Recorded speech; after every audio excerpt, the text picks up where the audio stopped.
Good evening. I'm Clara Nightwell, and tonight I am here with Rowan Hartsteele. Tonight we are opening the story of a man who became famous without ever smiling. Buster Keaton is remembered for his still face, his falls, and his silence. But behind that expression lived a life shaped by discipline, danger, and endurance. So, this is not a story about comedy alone. No, it is a story about control loss, and what happens when an artist is no longer allowed to work in his own way. A life where silence was not a choice, but a condition. Tonight, we follow Keaton not through applause, but through the moments when the laughter stopped. Rowan, let us begin before the cameras, when falling was already part of his life. Buster Keaton was born into performance. Before he could read, he was already falling on stage. So there was never a moment of choosing it. No. His parents were vaudeville performers and their act depended on physical comedy. From an early age, Keaton was thrown, dropped, and pushed across the stage. That sounds dangerous. It was. The performances were real. The falls were real. Pain was not simulated. And the audience laughed. Yes. Keaton learned very early that suffering could be transformed into applause if it was endured without reaction. So expression became something to suppress. Exactly. His famous still face was not a comic invention. It was survival. A way to stay upright. Off stage, his childhood was unstable. Touring life offered no permanence, no school routine, no safe place to rest. So movement replaced grounding. Yes, yet within that chaos, Keaton developed extraordinary physical awareness. He understood balance, timing, and spatial precision with instinctive clarity. His body became his instrument. And also his shield.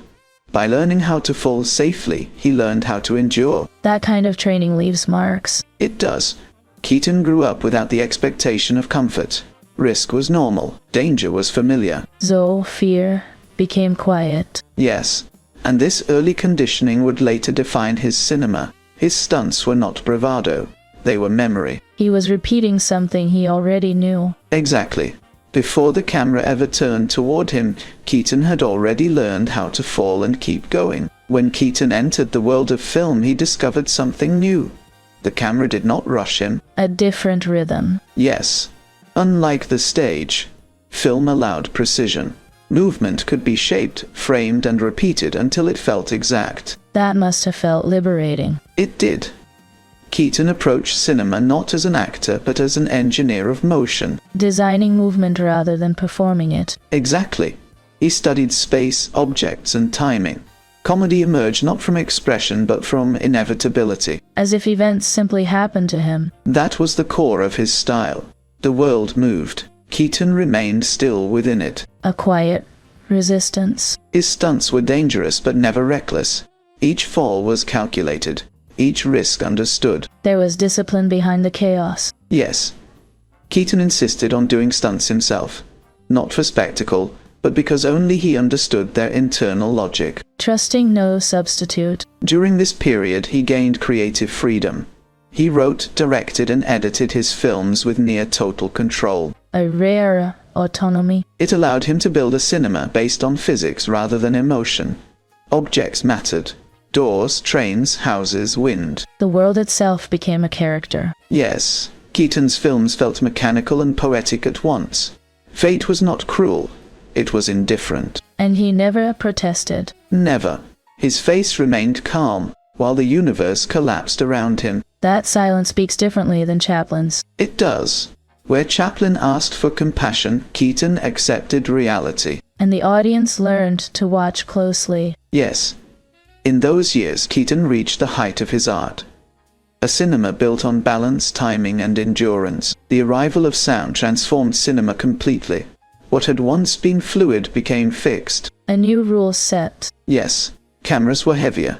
Movement was restricted. Improvisation became difficult. For someone whose art depended on motion, that must have been devastating. It was. Keaton's cinema was built on silence and physical logic. Sound demanded dialogue, timing that could no longer bend freely. So the language he mastered was suddenly obsolete. At the same time, Keaton lost creative independence. He was absorbed into the studio system. Structure replacing intuition. Decisions were now made by executives. Scripts were imposed. Editing was removed from his hands. The loss of control again. Yes. For Keaton, this was not simply professional change. It was identity collapse. Because his work had been his structure. Exactly. Without authorship, he felt disconnected from meaning. And that kind of loss is hard to articulate. Keaton struggled deeply during this period. Alcohol became a way to quiet anxiety and disappointment. Not indulgence. Escape by. Yes, his marriage deteriorated. Work became mechanical. The joy that once guided movement faded. So silence returned, but not by choice. He continued working, but without authorship, without direction.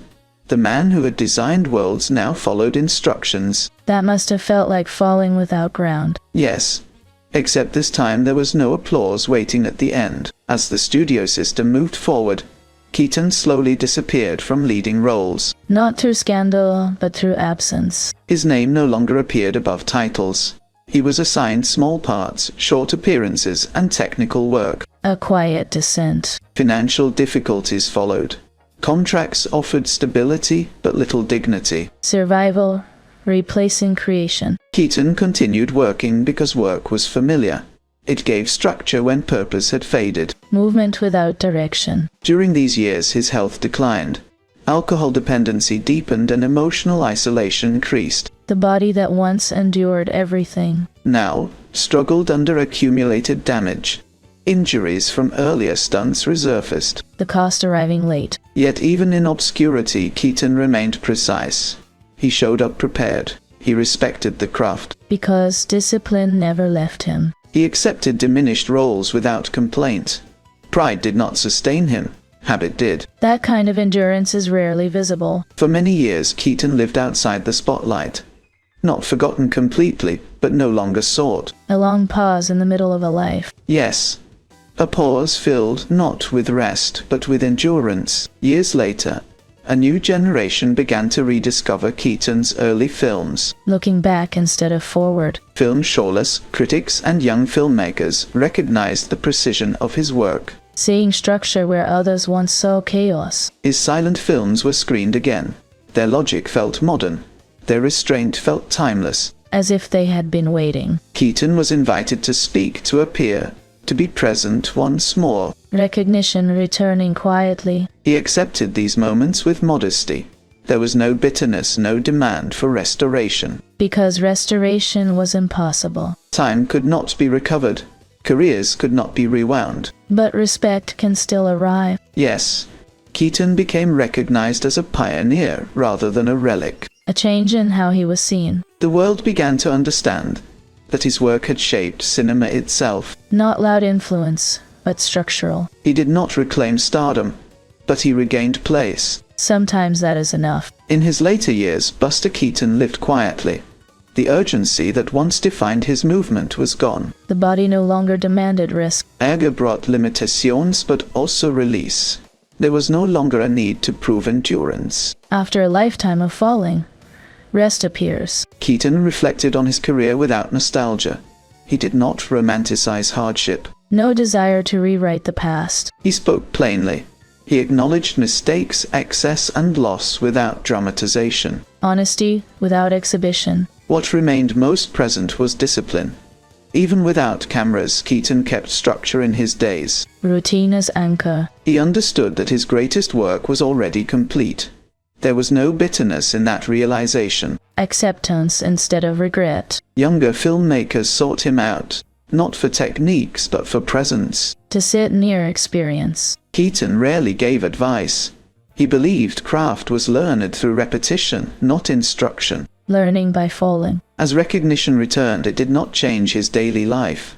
He remained reserved, precise, and modest. Fame no longer defined him. When he looked back, he did not speak of genius.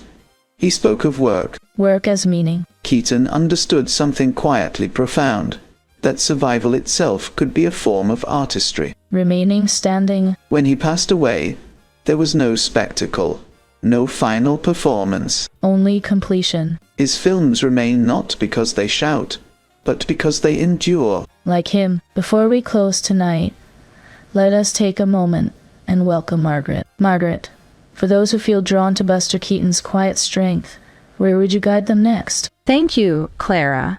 Keaton is one of those voices that becomes clearer when allowed to speak for itself. A beautiful place to begin is Cut to the Chase, written by Keaton himself. The tone is simple, direct, and free of performance. So, the silence remains. Yes, he does not dramatize his life. He describes it, trusting the reader to feel what matters. That feels very fitting for him. Some lives ask not to be interpreted, only to be understood quietly. Thank you, Margaret. That was a gentle place to pause with you tonight. Thank you, Clara. It was a pleasure. Buster Keaton's life reminds us that endurance does not always look heroic.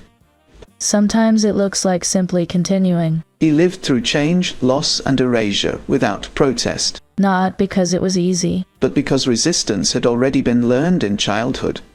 Falling and standing again. In a world that rewards noise, Keaton chose precision. And restraint. His work teaches that meaning does not always come from triumph. Sometimes it comes from continuity. Keaton did not shape the world through speeches or declarations, He shaped it through movement. through timing, through balance, through the quiet logic of persistence. A form of courage that does not announce itself. His silence was not emptiness, it was clarity. A space where meaning could appear. And perhaps that is why his films still speak. Not loudly, but steadily. Waiting patiently for those who are willing to listen. Thank you for staying with us tonight. And thank you, Rowan, for guiding us through a life shaped by silence and precision. Thank you, Clara. It was a quiet journey, but an honest one. If this story stayed with you, you are welcome to like, comment, and subscribe. You can also explore our other nights together, where history is not rushed and voices are allowed to rest. Until next time, stay with us.